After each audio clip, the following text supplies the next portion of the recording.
Thank you. Thank you. Well, good day, everyone. Should be.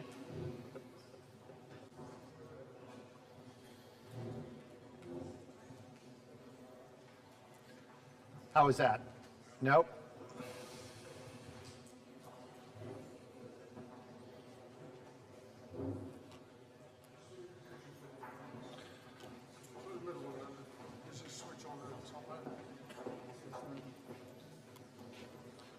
How was that? Nope. Yeah.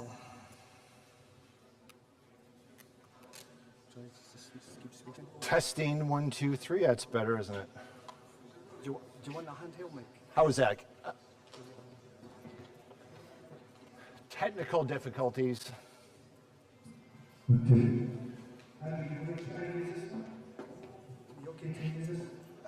Yeah, sure. Yeah, terrific. Okay, we're going to try again. Good day, everyone. My name is Andrew Gough, and I've got the great pleasure to speak to you about what I believe to be the real lost tradition. Imagine, if you will, that the most important, the most sacred, the most deified creature that ever has been is the size of your fingernail.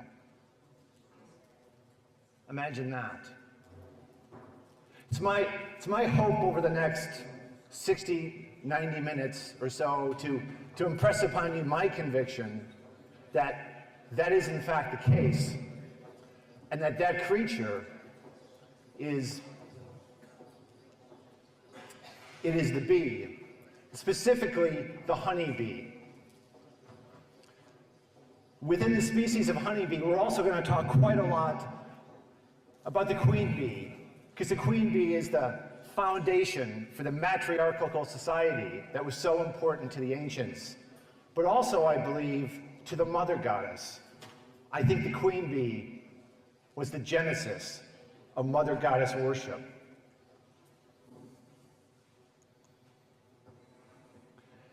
Bees are dying, but there is no mystery why they're dying. At the end of this presentation, I'll tell you why they're dying. But there is a conspiracy and there is a cover-up. Bees are a multi-billion-dollar industry. If the bees were to perish, the economy would be decimated. But I'm here to tell you there's a much potential greater loss than the economic hit if the bees were to perish, and that is the hit, that is a lost tradition that's been the most contiguous sacred tradition that's ever been. So that's quite a statement. And to begin to understand what tradition that is and why it's been lost, we're going to have to delve deep into the mist of prehistory.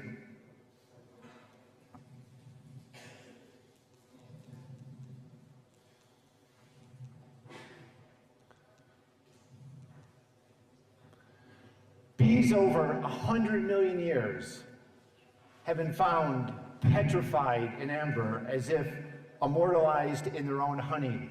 And that alone has made them special amongst the ancients.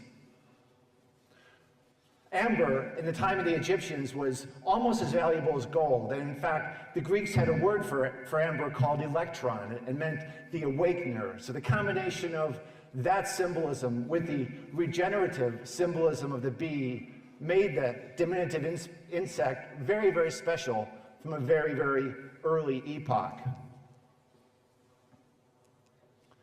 Honey hunting is perhaps the most fundamental hunter-gatherer activity. Here you can see 15,000 years ago on a cave wall in Spain near Valencia, man risking life and limb to get his hands on honey. And then you see the same thing just 15 months ago in a BBC special in Nepal. Why is there this great quest for the bee and its byproducts?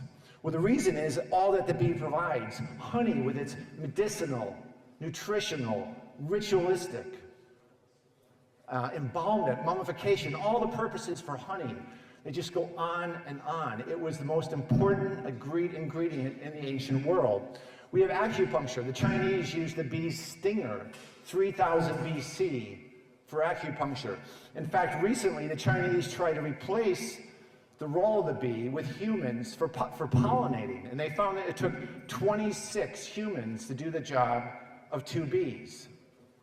The other sort of popular uses of the byproducts of bee include wax. The Catholic Church still uses and demands beeswax in its candles. Propolis, which is a special kind of honey that's used to, in medicinal purposes, strengthen the immune system. And lastly, as role models, there is no other living creature that has inspired man like the honeybee. And that may sound a bit ridiculous, but we'll look at that in great detail. So the reason why this, what I call tradition, has been lost is that much of what we know about the tradition has been represented in a very stylized fashion. All these images here, scholars have told us, are honeybees. You see the 2 sort of tall figures laid in orange. Those are mother goddess figures, scholars tell us, laden in honey, which is a sign of royalty and sacredness. But you also see stick figures, and I think more interestingly, dancing figures. And the reason why you see the dancing figures is that the ancients knew that the honeybee was the only insect that communicated via dance. So the bee would go up to 5 kilometers away from the hive, come back with the food, and dance for the rest of the hive, and they would say, cheers, thank you for that satellite navigation. I now know where to go get that food. Plato wrote about this. The ancients didn't have sky television. They were very much in tune with the ancient world. They knew about things like the bee's ability to communicate via dance, and that's why they represented it in such a stylized fashion. Here we see some examples of dancing bee goddesses. The reason why the bee is thought of as a god or goddess in the first place, again, is because its basic attributes were so valued by society that it became deified. These are dancing goddesses, according to scholars. And the first giveaway are these skirts or dresses with the horizontal stripes. That's usually a pretty good indication in the ancient world that we're talking about a bee. A honeybee has an abdomen, 7 layers, alternating yellow and black. And it's amazing how often you see that portrayed in the ancient world. Here we see another example, and we'll talk about this a lot. I'll tell you why there's a fish on this woman's dress, because that's esoterically, symbolically significant, and why her arms are outstretched. That position is extremely important. It's not just because she embodies a dancing bee goddess. It has to do with something else. Marjorie Gimbutas. Here we can see beehives in Western Australia, about 7000 BC. So why do you have a representation of a hive in your most sacred temple? Eva Crane, who we owe so much to, the British beekeeping expert who passed away just a few years ago, shows us this image and also reminds us that honey hunting was huge by the Aboriginals. They used to carve pictures of it on the back of tree bark, and there's an ancient print here that shows Aboriginals running with sacks of honey on their shoulders. Eva Crane. And no, this is not the same image. This is a different image. This is Catalhuic, one of the most famous Neolithic settlements ever. And what do we see on the wall of its sacred temple? A honeycomb. Curiously, just down the corridor, if you will, we have this famous representation of a temple of bulls. Bulls and bees are intrinsically linked, and we'll talk about that in some detail.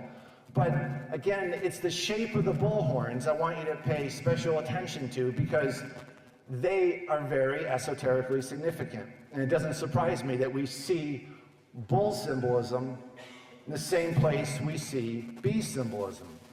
But also a cattle helix, and right down the corridor from this representation, is something nobody talks about. And that is, I feel, the first representation of a halo in history. A halo that is comprised of bees.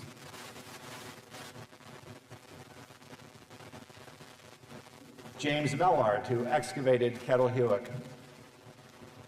There is no greater golden age for the veneration of the honeybee than dynastic Egypt.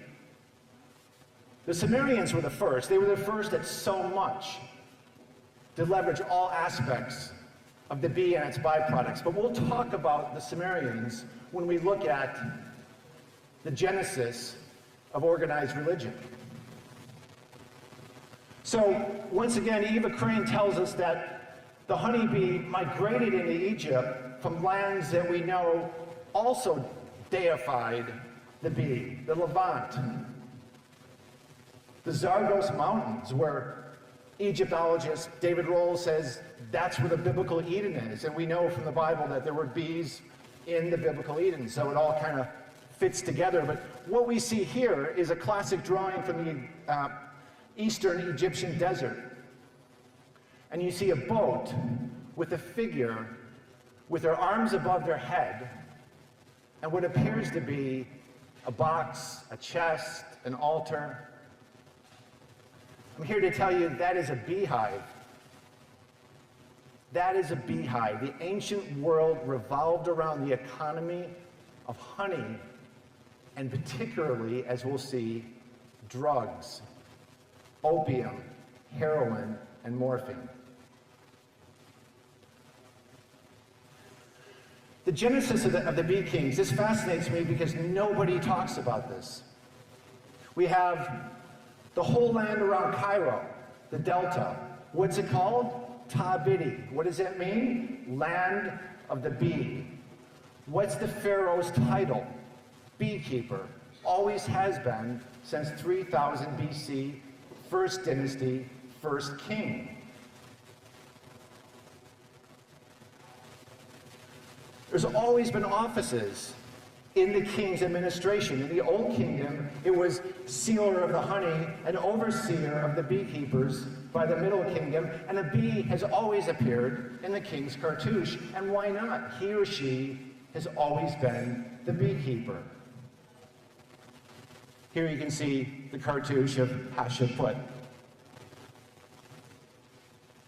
So this is a picture of the Eastern Egyptian desert. So it's Luxor, then east, and all that's there today are abandoned wadis of what remains rock art.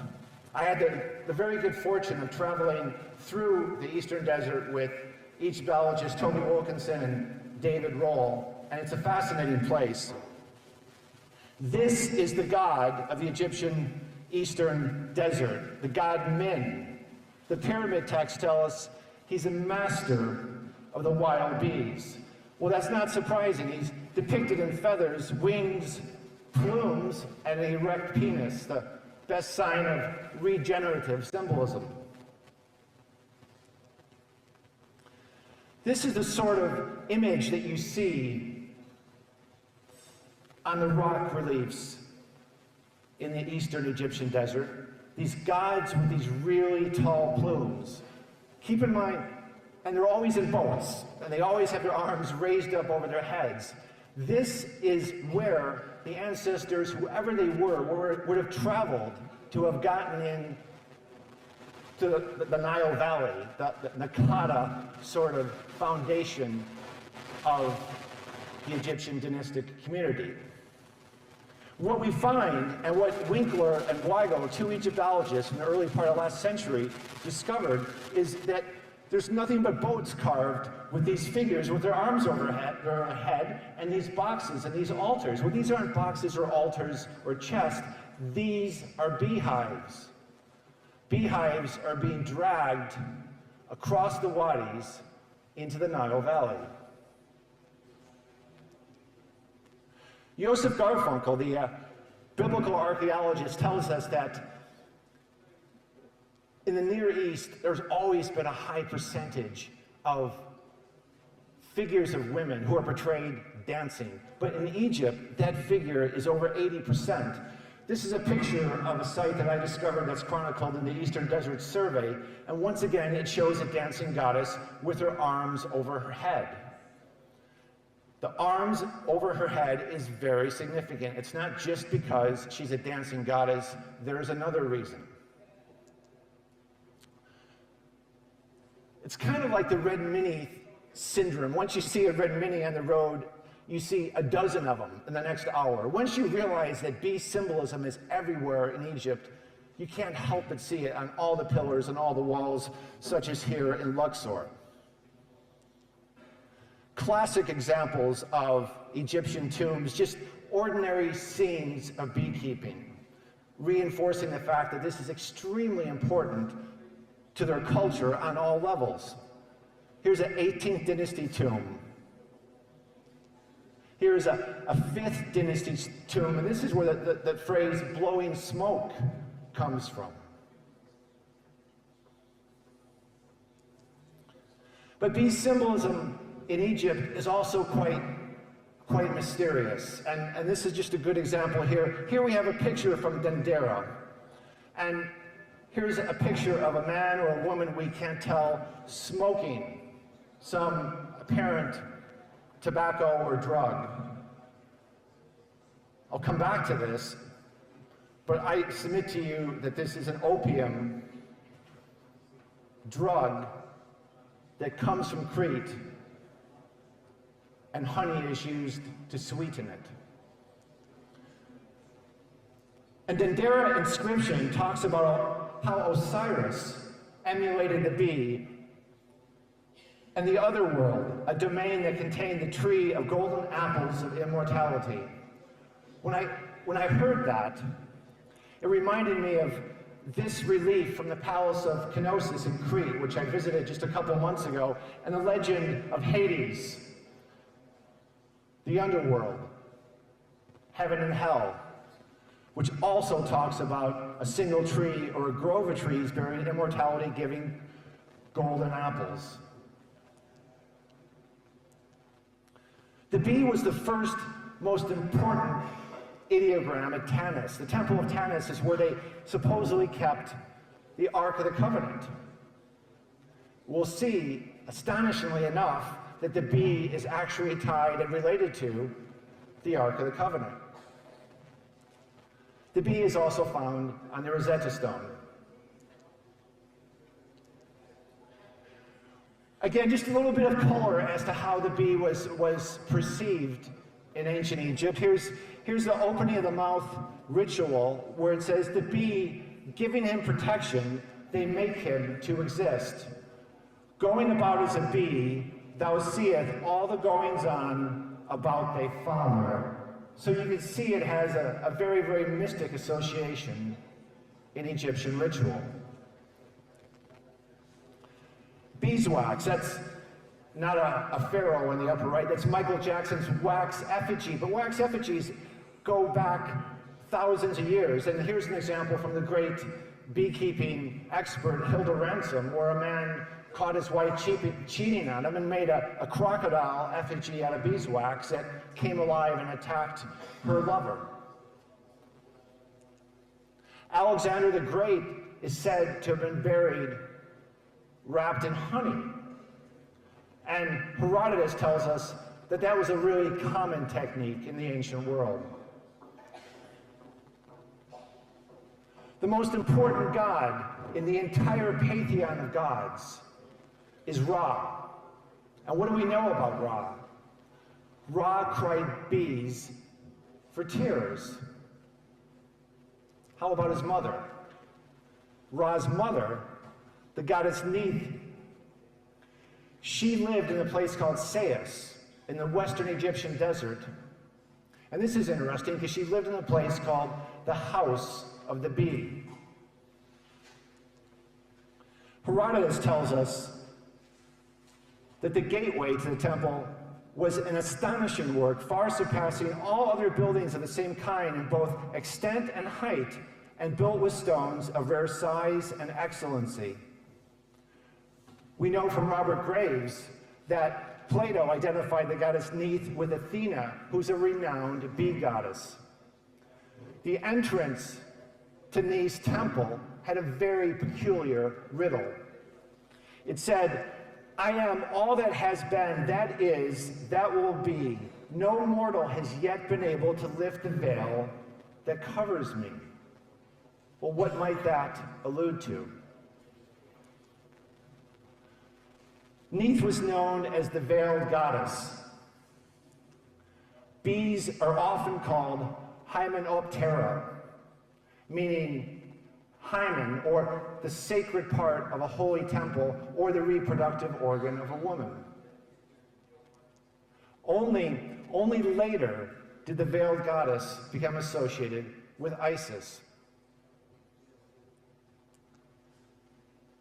So, what do we have around the House of the Bee? Well, right behind the House of the Bee is the mansion of the bee, where Osiris is buried. And Osiris, what are his symbols? The beehive and the bull. We're going to talk a lot about the symbolism of bulls because they're, as I said before, intrinsically tied to bees. I want to talk for a moment just about Sais, though, because this is where we learn everything that we know about Atlantis. This is where the Greek lawgiver Solon travels to talk to the high priest, and they tell him about this fantastic civilization 9,000 years ago that has perished. 300 years later, a philosopher named Crantor says, "That sounds too fantastical to me. I'm going to go check it out for myself." And he does, and he comes back and says, "You know what? They were right." How many of you have been to Egypt? Raise your hand.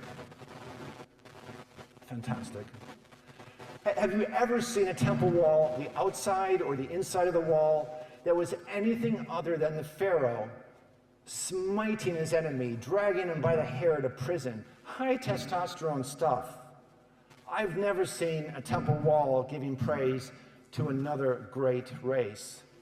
I really don't buy the fact that Atlantis was 9,000 years ago, especially when these priests talked in lunar years. So a year is a month, and 9,000 years would be about 1100 BC.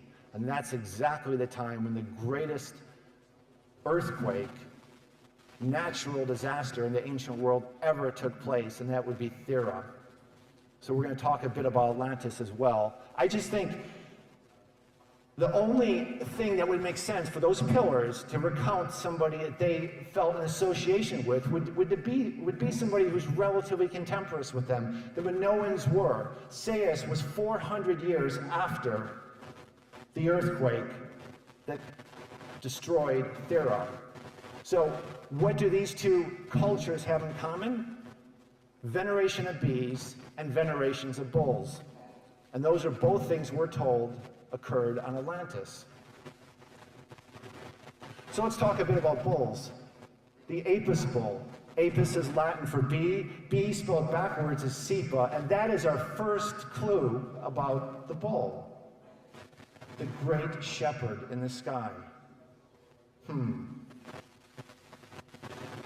Taurus is Latin for bull. Apis is the sort of species of the honeybee. Interesting. The Apis bull was the embodiment of many of the great Egyptian gods that lived in Tabiti, the land of the bee. Herodotus tells us that it just wasn't any bull that was important, or it could be an Apis. It had to be a black bull with certain sort of configurations on its forehead. Well, that's interesting, because what do we see in the sky but a bull with the exact configuration on its forehead? We have the cult of the god Apis, which dates to the first dynasty, but possibly much earlier, because Taurus, the constellation, has risen by 4500 BC. Like the Apis bull, the constellation, again, has this distinctive triangle, and we'll come back to that. The seven-tiered step pyramid of Saqqara is very famous indeed, and nearby is something called the Serapeum, which is an underground bull necropolis that Marietta discovered in 1851 when he noticed that there were bull horns protruding above the sand. We know from a philosopher in 250 BC that in Egypt, if you bury an ox in certain places so that only his horns project above ground and then saw them off, they say that bees fly out, for the ox purifies and is resolved into bees. Specifically, 1,000 bees are generated out of the carcass of a bull. Mithraism, we are told, is the Roman mystery cult of sacrificing a bull. Nobody knows too much about it, but I argue that the genesis of Mithraism wasn't a Roman invention, it was an Egyptian invention, if not earlier, and perhaps the Serapeum was one of the first Mithra temples. And here we can see a classic Roman Mithra temple. There's one in London, but it's buried under an apartment complex, and they're trying to restore it. So here's an example of a bull being slaughtered. This memory of slaughtering a big animal and having bees come forth out of it is preserved in really peculiar ways. And one example is Lyle's Golden Syrup, where we have bees coming out of a lion. Now that immediately reminds us of the biblical legend of Samson in the book of Judges, where he wrestles and kills a lion, and notice that bees are coming out of its carcass. And it gives rise to this riddle, the answer of which is, what is sweeter than honey? What is stronger than a lion? So interesting that the memory appears to have been preserved. Amazingly, many Spanish bull rings are built over Mithra's temple. So this ritual of slaughtering a bull for purposes, apparently, of generating bees, and we'll find out the bees supposedly become souls in the constellation of Orion. This continues today with bullfighting. I just went to a bullfight in Madrid a couple months ago. Painful to watch, and let me tell you, the bull was far mightier than the matador. For a bull,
not be a reference to the bee.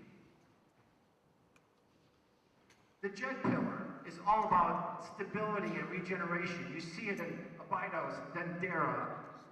It's depicted in Saqqara, ceremonies at Headdress festival of regeneration. It has that kind of symbolism. And it's always being placed up to the pharaoh's mouth. What is it? Nobody knows. Conventional wisdom is, because it's associated with Osiris, and Osiris is associated with the bull, then it must be the bull's spine. It's the backbone of Osiris, the Djed Pillar is. That's interesting, I kind of like that. But let's take it a bit further. Why could it not be a symbolic honeycomb? It's always being put up to the mouth of the bee king in ceremonies of regeneration. Was the Sphinx a bee goddess? And you're probably smirking right now, and I don't blame you, but stay with me on this one. The Sphinx was known as Hunab, to strangle, or the strangler. It wasn't until the Greeks came in and renamed it Sphinx. Well, the Greeks learned everything they know about beekeeping from the Minoans. The Minoans had a word for bee that was S-P-H-E-X. Now, also bear with me on this one, because we're going to build upon this, and that is, the pyramid texts tell us there are two dogs that guard the goddess, that guard the Sphinx. Where are they?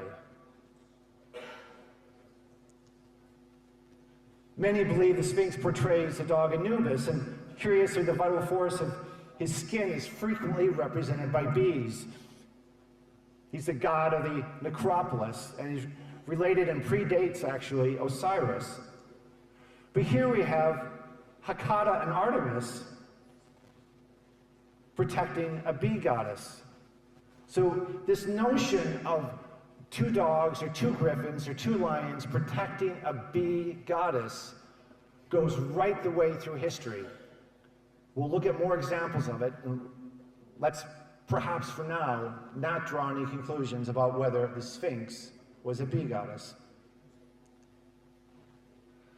So many other ancient cultures kept the tradition of bee veneration alive, not because they thought it was sacred, but because they realized, like their predecessors, if they leveraged the bee and all its byproducts, their civilization would flourish. If it didn't, they would perish. So the bee deities evolve. Sibyl, the ancient mother goddess of Anatolia, was the goddess of bees and caves. And this is where the concept of Sibyl comes from, a high priestess, a female who's a seer. And this is a picture I took from a museum in Germany, a 15th century Sibyl. So this tradition has gone right on until the present. In Bulgaria, there's a huge society or cult of bee goddesses. It's still prevalent the world over. The Hittites were one of the earliest sort of users of the bee and all its products, and they had huge fines if anybody were to steal a hive. And this is actually where the word Melissa comes from, which is one of the more modern terms for bee goddess. It means honey in the Hittite language. Bee veneration in Sicily and Rhodes, here we have a bee sphinx with wings. Bees appear on coins in all ancient cultures. But like Egypt, it's hard to exceed the bee veneration that takes place on Crete. And we're going to go deep into Crete because this is really peculiar. In Crete, we're told by Marjorie Gambutis again that the hieroglyphs of their language, linear A, we haven't deciphered what that means yet. We can't read it. Linear B, we can. But they actually use beehives. And Ransom adds that when you combine the hieroglyphs, they're actually talking about royalty. So just like the Egyptians who always had a beehive in the cartouche of the pharaoh, so did the Minoans. We can see that it was referred to as the mistress, but also the pure mother bee at this time. Again, scholars tell us that this is a bee goddess protected by two griffins. There's always two griffins, dogs or lions, protecting the bee goddess. And those horns are not what we think they are. Yes, they're bull horns, but what do they really mean?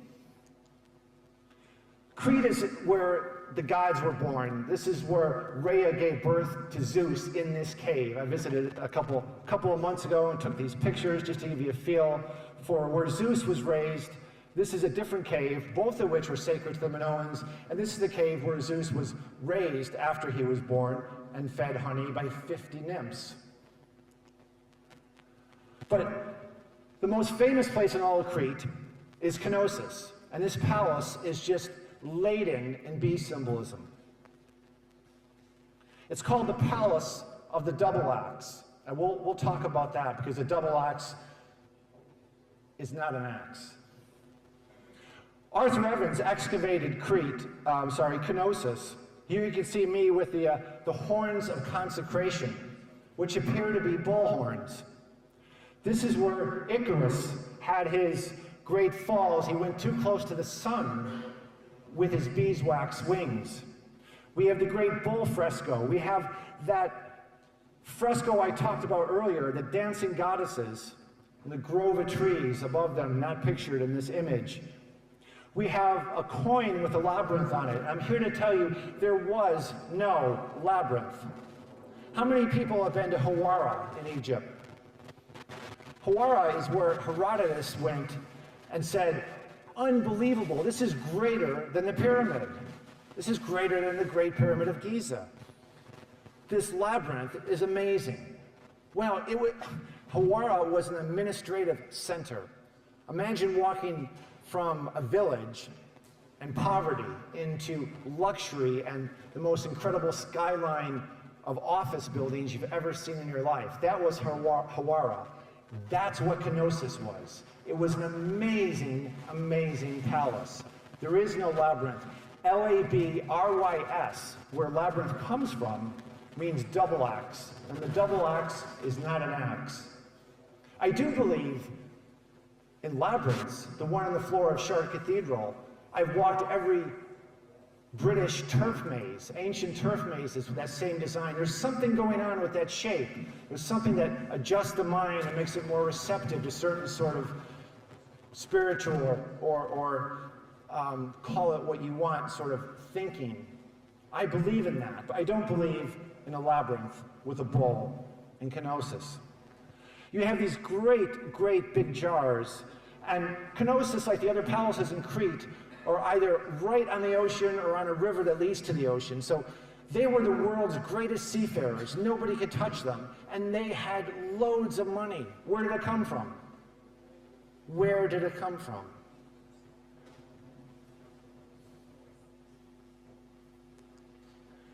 This is dancing goddesses in the queen's chamber in the palace of Knossos, and nobody seems to really talk much about the fact they had bees in their hair. This is the bull leaping sort of field next to the palace, and the bull leaping sort of looks like this. I don't, again, believe that bull leaping was a real activity, where a young man would show his athleticism by jumping over and doing certain aerobics over a charging bull. I think, you know, an earlier version of this is found in Avaris in Egypt, where the Exodus started from, and also in northern Syria. I believe it's more of a allegorical representation of a king's Hebsed, a revival of their rule. I don't believe they physically did this, even though you find it today. People actually do this today. This image is a very, very famous image, and it's a subject of much research of mine. I'm going to pass over it because I share that research with another researcher, and it's just not ready yet. But maybe next year I could do a whole presentation on that fresco. So the horns of consecration are everywhere on Crete and everywhere in Kenosis. Everywhere. The whole palace had them over and over and over again along the top. Every staircase, everywhere had them. Why? What's so important about that shape?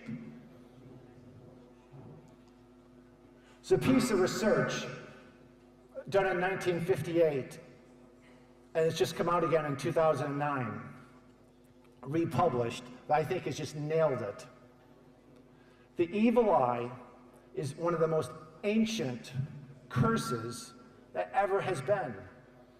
I could look at this gentleman in the front row and just glare at you, and you and your family and your city will be cursed. I didn't do that, of course. They lived in fear of the evil eye. The protection against the evil eye is a horned animal skull. The horned moon goddess was considered protection. From ancient times, Italians wore these horns as protection against the evil eye. Honey harvesting in Greece was done at night out of fear of the evil eye. The evil eye would whammy their honey harvest. You don't have a honey harvest, your society is not going to function very long. Horns of consecration are everywhere because they warded off the evil eye. That's why you have dancing goddesses on boats with beehives with their arms over their head. They're both a dancing goddess and at the same time warding off evil, curses, whammies, any misfortune that could cause the harvest of the honey not to happen. Shamanically, if anyone here has journeyed, when you journey shamanically, the horns, well, first of all, you'll probably encounter a power animal that has to do with a reindeer of some kind. That's quite frequent. These horns are one of the most ancient forms of protection in the shamanic world. But yet, somehow, the symbol of the horns, like many symbols, has morphed into our culture, and we've kind of forgotten where it came from. How about this? And I'd like to add Nick Pope to this slide, who actually used this expression subtly in his presentation. Did anybody see that? Just a little bit of, don't think we didn't see that, Nick. I've got my charger falling apart here. So what this means, I don't know. I just find it very curious.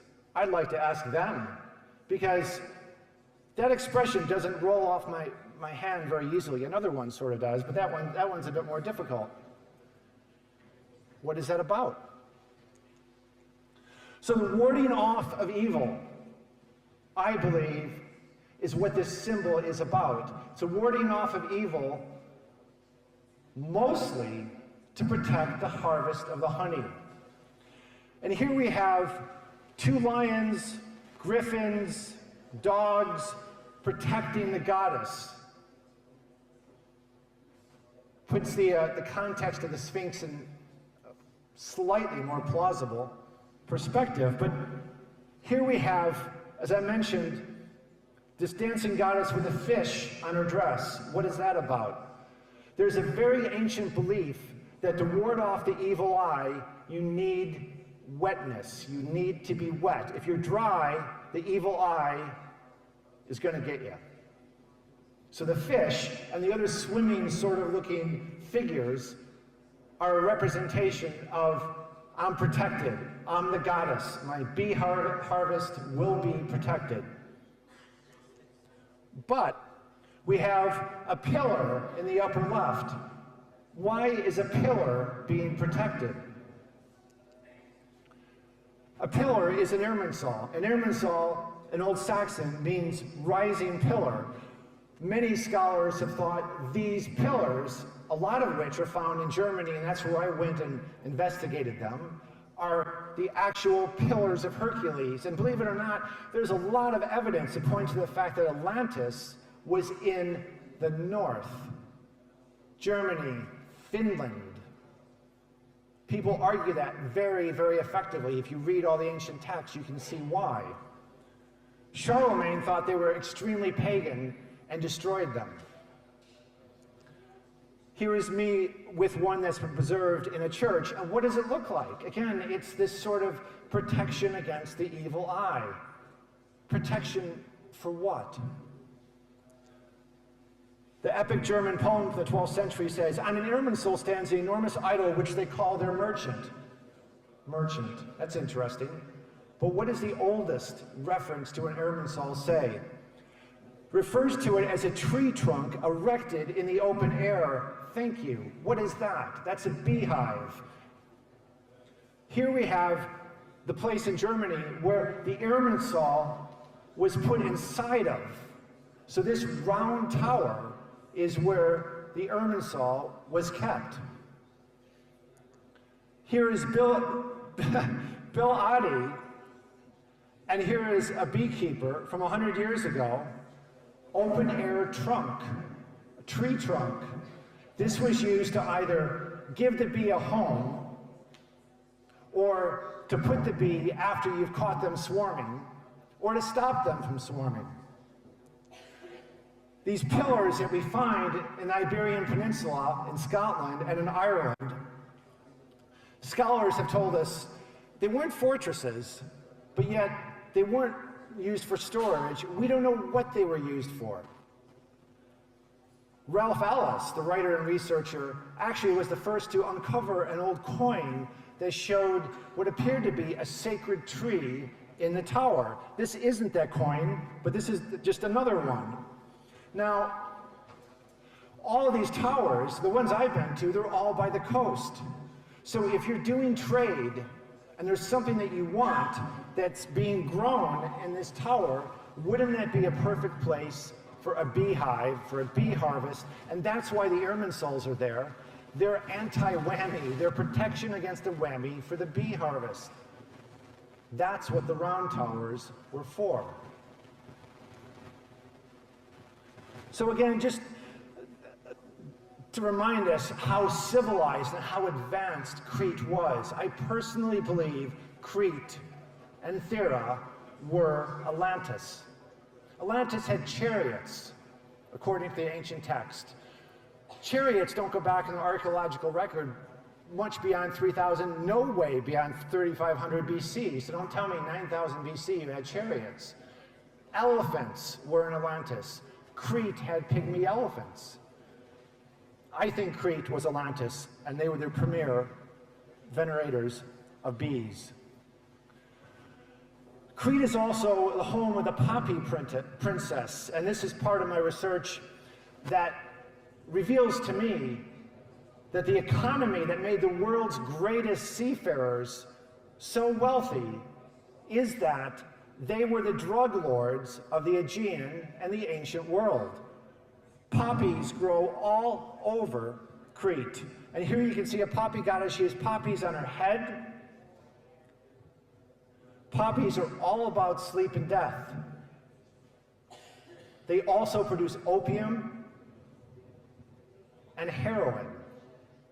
Very, very addictive drugs that are also really bitter, that require a sweetener such as honey. So the Minoans had all these seals and signet rings that royalty and sort of powerful people would have. There's thousands of them. Here you can see a fantastic one of the bull leaping. Here you see another of a woman in a 7-tiered skirt. Keep in mind, the honeybee had 7 layers on its abdomen. For instance, if you look at the great snake goddess with a snake in each hand, she has 7-tiered dress, alternating yellow and black. But let's focus on this signet. She's holding a stick. This, on these signets, usually is accompanied by a drum, but not always.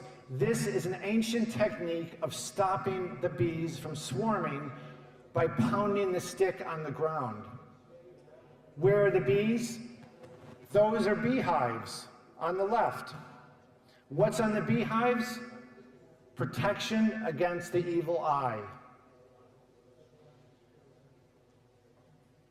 So the most sacred relics of this ancient culture, they're all about bees. Here's another. Wow, this must be extraterrestrials and some sort of, I don't know what. No, look at the towers with the trees coming out of them.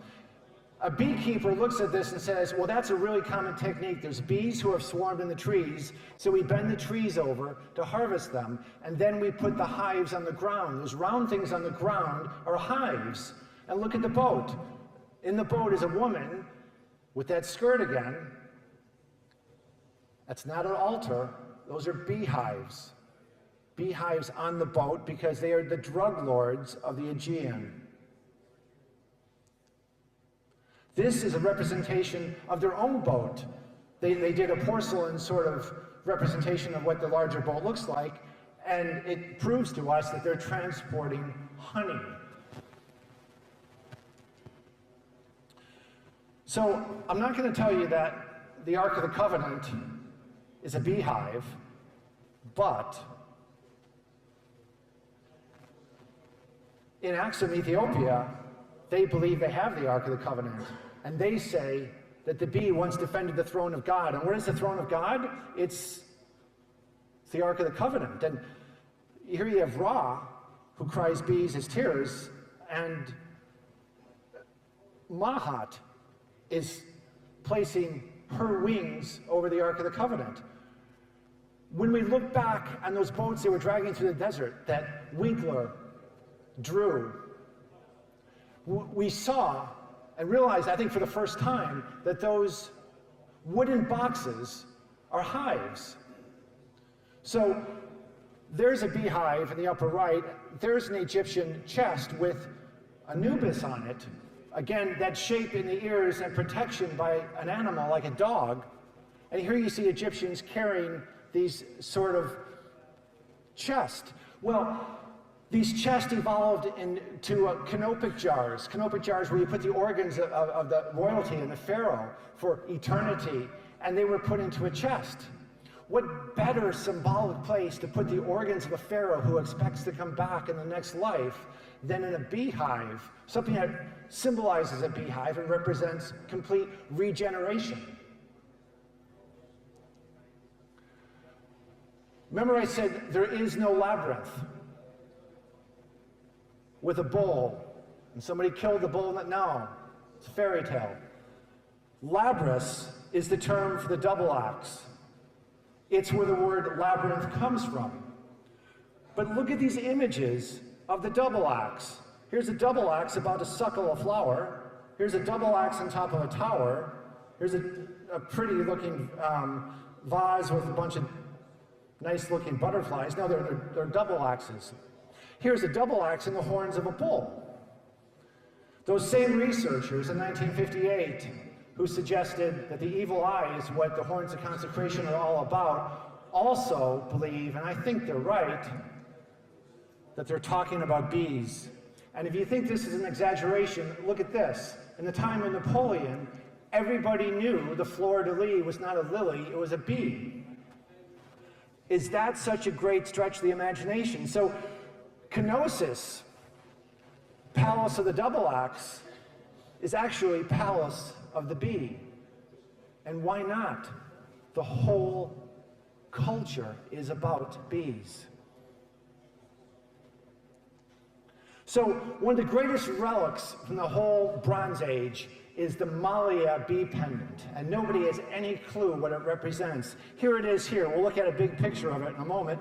And here you can see where the cemetery is on Crete near the ocean. I went there recently, and here you can see the sealed off section. The whole place is sealed off, and you're not allowed to go near it, but I managed to get this picture. This is where the bee pendant was found. It's an altar. Why would you have an altar in a very small Minoan cemetery. Doesn't make any sense to me. So this is the famous bee pendant. Solid gold, dimensional. It's just regarded as one of the greatest works of art of all time. Explanations of it are, scholars say, two wasps. Oh, come on. There's nothing about wasp in the mythology. And plus, there's 7 levels of the bee's abdomen. Wasps don't have that. This is what the museum says. It's a gold pin with a head the shape of a flower and 2 bees placing a drop of honey into a hive. That doesn't look like a hive to me. More astute observations are they're carrying a ball of pollen. Beekeepers recognize the texture of that ball as being pollen. And ironically, that the Cretan bees are the only ones to have been said to carry a small stone between their hind legs. Again, it's kind of making sense. Professional beekeepers also recognize that the upper droplet is a special droplet of honey that's regurgitated and has special qualities. Others say it's a representation of the golden bees that nurtured Zeus back in the caves I showed you. And I think that's a really good explanation. I think both of these, the last 2 or 3, really make sense to me. But what about the cage? Nobody ever talks about that cage. A wasp antenna? Don't get me started. It's not a wasp antenna. A sign of kingship? I like that. Yeah, that's creative. But folks, it's a poppy cage. Crete has an abundance of poppies. And this is what makes it so fantastic, because you have the bee with the eternal symbolism of life and regeneration, and the other symbol of the island, and the other ingredient in the drug, the concoction that they're shipping around the ancient world, is opium. It's heroin. It's morphine. Many gods, there's 7 Greek gods, Hercules is one of them, who went to the underworld and came back. Give me a break. They were doing opium. They didn't go to the underworld and come back. It was a shamanic journey. And here's a picture of Demeter's son, Dionysus, who, by the way, takes the form of a bull, dies, and becomes a bee. But here's a picture of him with poppies on his head. So I have another potential theory for what the bee pendant Amalia could be, and it has to do with the fact that there's 2 bees, right? And we know that in Egypt, who's contemporaneous with this sort of 11th century BC civilization, had bees in the cartouche of their kings, and the kings were bee kings, right? So I'm curious about the two bees. And here we have Malia, one king, Phaistos, another king, Knossos, a third king, and they were all brothers. They were brothers. But the brother from Phaistos and the brother from Knossos were really close, and they were regarded as the greatest, most just rulers in the ancient world. And when they died, they became the judges in Hades, the judges of souls in Hades. Why is that of any interest to us? This cemetery is directly due south 68 kilometers from where the greatest disaster in the natural world occurred. It was their colleagues, part of their civilization, up in Thera, where the thinking man, historian, would tell you probably the best candidate for Atlantis. Not perfect, but it's the best plausible explanation, and I agree. No, I disagree. I think Crete is Atlantis. But never mind. Why would you put a cemetery there? Well, we know now, with all that science can tell us, that the devastation of Thera took place over 25 years. There wasn't one earthquake and one tsunami. There were 3 of them. And like the Mayans, who knew that the natural world was turning against them and began to do sacrifices, human sacrifices, so did the lovely Minoans, sacrificing children in the palace, women up in the mountain beyond the palace. And I feel making sacrifices, human sacrifices, in this so-called cemetery at that altar, right at the spot. And they're the greatest seafarers in the ancient world, so they know straight due north is where Poseidon, the Earthshaker, is sending them these repeated devastations. First one hurts really bad. Second one wipes out all of their ability to sail the seas. Third one, game over. They're through. The Greeks and Mycenaeans will come in and take over. So I believe an alternative explanation is those two bees in the Malia bee pendant could be the two kings who are now in Hades.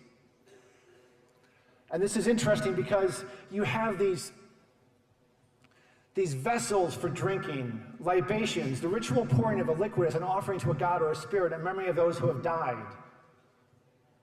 Well, that makes sense. You just lost all of your culture by two devastating tsunamis. Ancient Greek texts talk about the need for blood offering to Hades. This is where the gods who do the judgment in Hades are from.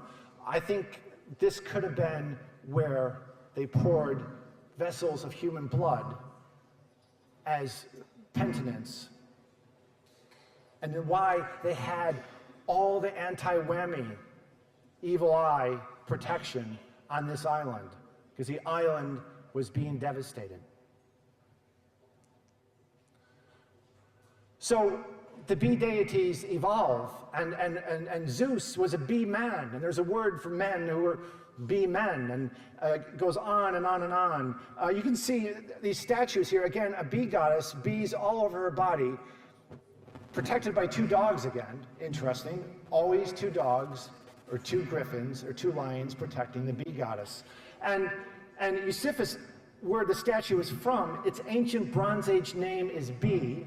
The coins they used had a bee on them, and on the back of the coin had an antler animal, a deer, with an irminsul on it. Again, the ancient world is absolutely spooked. Their world has been rocked by Poseidon, by the gods. They're asking, please, no more. Melissa, sacred bee in Greece, we've covered a lot of this, so I'll go through it quickly. It's very, very common. The Greeks referred to bee souls, who are unborn souls, and there's philosophers who thought that souls arrived on Earth in the form of bees. Perhaps that was the original swarm. Sacred bee in Greece, again, we've looked at some of this already. Oil without and honey within. That is what the centurions used to say. That the chaps who lived to be over 100 years old, when asked, how could you do that? That's what they said. So here we have the second temple at Delphi. Guess what? It's built by bees. And Apollo appointed Pythia as chief oracle priestess, the Delphic bee. And in Greece, a high priestess used honey to induce states of spiritual ecstasy. Now, about 6 or 7 years ago, they discovered that there were gaseous fumes coming up in the rocks in Delphi, where the oracle stone, the greatest oracle in the ancient world, was placed. I like that. It kind of demystifies why the oracle stone is there. But even more recently, they've discovered that the bees in Delphi uniquely have hallucinogenic honey. Look at the oracle stone. Does that look like the goddess Nut's dress? Does that look like crisscrossing bees? A bee in Egypt means bit. It carries the numerical value of 443, which is the same numerical value as meteorite. So yes, the bee is related to the Ark of the Covenant. Guess what? It's also related to the Holy Grail, because we're told the Holy Grail is a stone from heaven. What is a stone from heaven? It's a meteorite. The oracle stone at Delphi is conical shaped, just like today's beehive. And again, Rhea, goddess of fertility and generation, tricked her husband, who was eating children, by giving him a stone. And he ate the stone instead and saved the life of Zeus. There's a picture that depicts that mythology. So the Mycenae, who, again, they took over, and guess what? They took over for the Cretans, and they became instantly wealthy. I can't imagine why. Could they have inherited the drug trade? Their tombs are all shaped like beehives. And this ancient beehive is seen all around the world: Ireland, Rennes-le-Château, Africa, everywhere. All of a sudden is commemorating beehives. Other mythologies, Indian mythology, once you start looking for it, it's there. A bee humming was emulated in the Vedic chants, so the noise of the bee is also esoteric, and we'll talk about that in some more detail. The Mayan pantheon of gods includes no bee goddesses, only bee gods. And here you can see one that is referred to as the savior god. So we'll take a look at the early church. The Sumerians, I spoke to Saqqara Sitchin right before he died. He was not well, obviously, and I didn't have a chance to talk to him in the level of detail I wanted to. I'd met him before. I happen to think that the Sumerian reliefs that he has popularized as being representations of extraterrestrial contact are not extraterrestrial contact, they're bees. And the humans also have wings for the very first time as they're worshiping the bee. So I wonder if the bee is actually the inspiration for what we know as angels. The church and the bee, you can really cherry pick. There's so much out there. Go to Vatican City. Go look at the statues of the popes. They're wearing beehives. Jesus Christ was referred to as the ethereal bee. Bees, the statue of Artemis, well, guess what? Her priests were called Essenes, or king bees. The book of Luke says that this is the first thing Christ ate after his resurrection. Honey is mentioned 61 times in the Bible. 16 of those refer to the land of milk and honey. And this is the land of milk and honey, Israel. And in 2010, they discovered a venerative bee factory, 1,000 different hives. And this comes 100 years after the bee factory on Crete is destroyed, really, or taken over by the Greeks. What's interesting is in the bee factory, if I can call it that, they found cult objects, including a 4-horned altar adorned with figures of naked fertility goddesses, as well as an elaborately painted chalice. So this notion that there's drinks, these drinks are using opium and heroin and honey. The chap who brought us the tarot, the Frenchman, also talks about the Magi having a mead hallucinogenic drink based in honey, of course. Church and the Bee continued. Again, you can cherry pick. There's so much of it. Bernard of Clairvaux is the first patron saint of bees, candle makers, later became a saint. Many popes chose the bee as their official emblem. Objects cast with beeswax have been discovered in the desert 3500 BC. John the Baptist survived in the desert on honey. On the anniversary, on his feast day in Wiltshire, a bee-shaped crop circle appeared just a few years ago. Serendipitous. The oldest poem in the Bible is a Song of Deborah. Deborah in Hebrew means bee. The Song of the Bee is the oldest poem in the Bible. She clearly is a warrior princess, very much like a queen bee. Deborah carries the value, DBVRH does anyways, of 217, which has the same numerical value as and it's the sound that you hear in changes in consciousness. So alien abductions, near-death experiences, apparitions, everyone at Phantom, no one reports buzzing, they report the sound of bees. Yoga. Again, Wallace Budge, The Book and the Bee, a book that talks about the duality of Christ. We go into old Europe. The chap who helped the victims in the Vietnam War was regarded as a hero because he used honey. In Russia, the beekeeping god is Zoism. That sounds familiar, right? Slovenia, they had these fancy paintings on the beehives. The bee in Great Britain, beeswax in the Thames, 3000 BC. And now we get into this tradition here in Scotland, England. Bees were said to make a buzzing sound at precisely midnight on Christmas Eve. In Wales, taxes were paid in honey, and there's a story of a bee being born out of a bull. The tirades in Ireland also talk about how prevalent honey was in their country. And in Tara, the ancient kingdom of Tara, they have an excavation called the House of Mead Circling. It's kind of like an ancient Guinness bar. I mean, it's everywhere. And here you see in the upper right, you see a swarm of bees in the shape of an Irminsul in Wells Cathedral. And Wells Cathedral is right down the road from Glastonbury, which was the beekeeper's island. And Britain, of course, was the island of honey. France just is nuts. I mean, the king changes his coat of arms to be a beehive. They actually recognize that their country is a six-shaped country, which is what a honeycomb is. We've already covered the fact that all the philosophers, you can go Google it, they knew the fleur-de-lis was not a lily, it was a bee, stylized. It gives new meaning to things that we would take for granted. Here's the dancers in Brittany wearing these beehive hats. During the French Revolution, of course, the beehive had a prominent role. Napoleon, what was his nickname? The bee. He's honoring the Merovingian kings, the long-haired kings of France who are supposedly descendants of Jesus Christ. Childeric was found with 300 bees in his tomb to survive. Bees were all over the realm of Napoleon.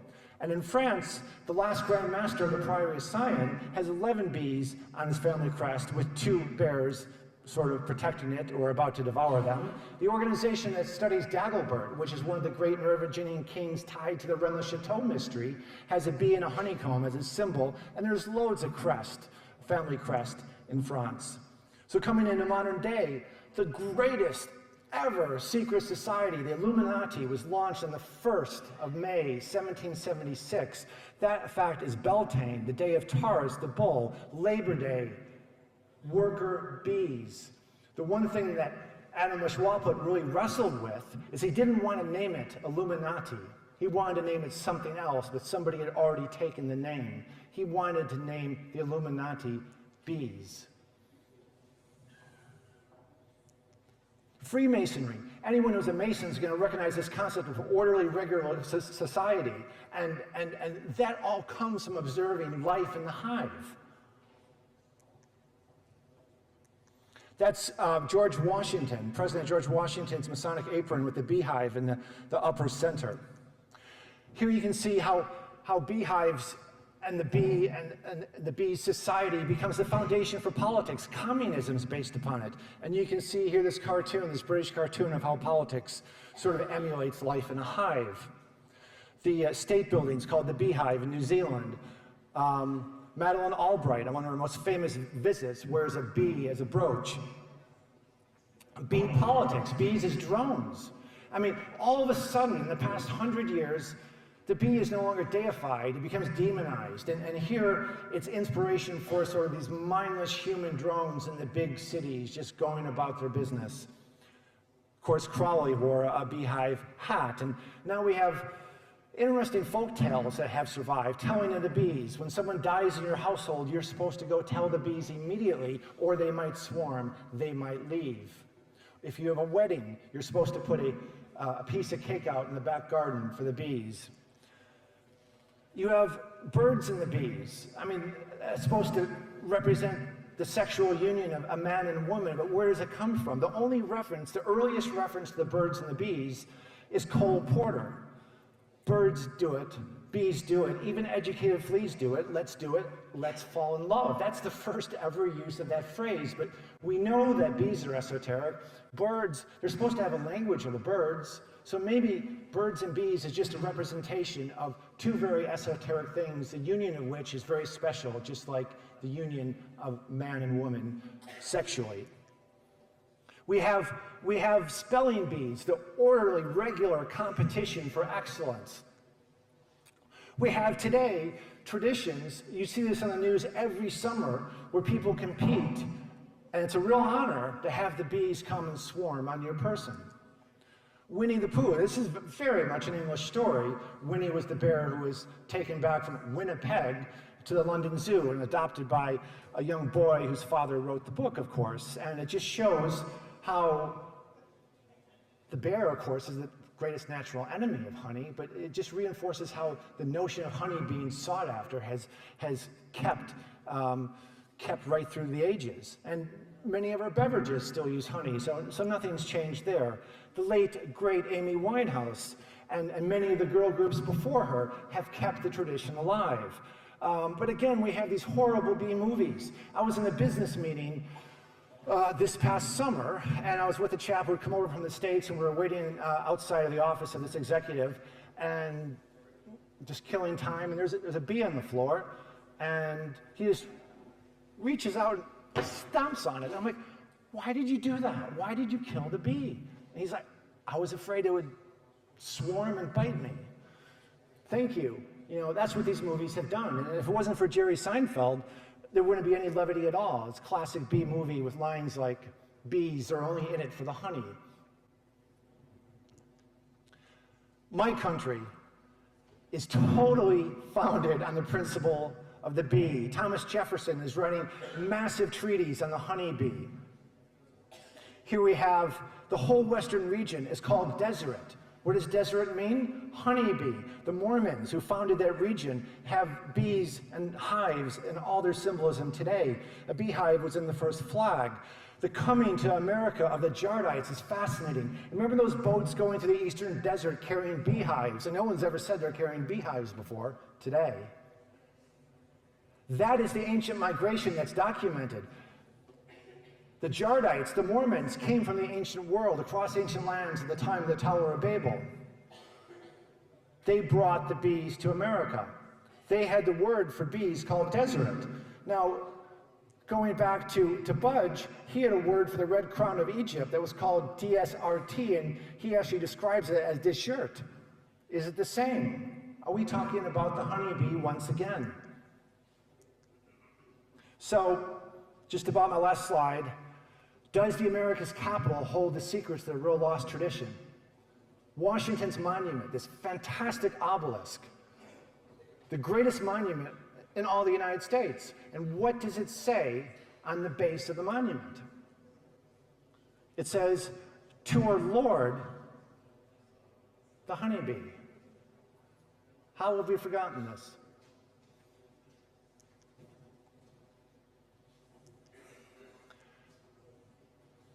There has been prophecy of the bee's demise. Einstein is said, attributed to, that is, we've never found it in his writings, but he has said, and it's been attributed to him from a very long time ago, which is interesting, that when the bees die, man has 4 years left.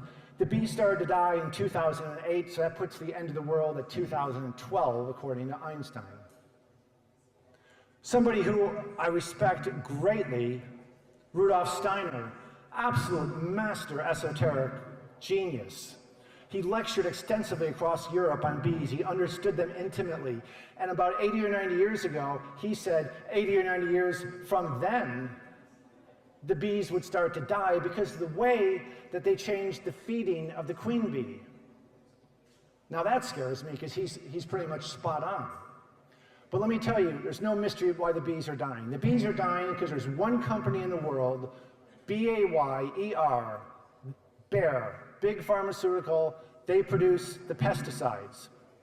No organic bees are dying.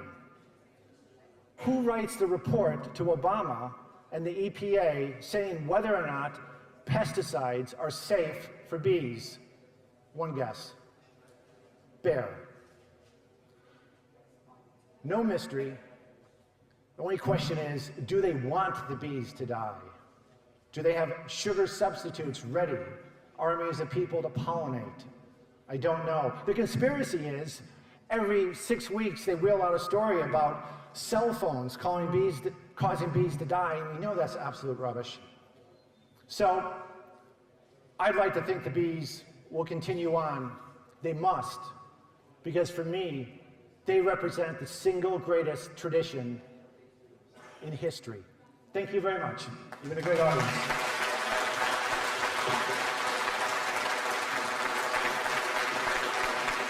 Thank you.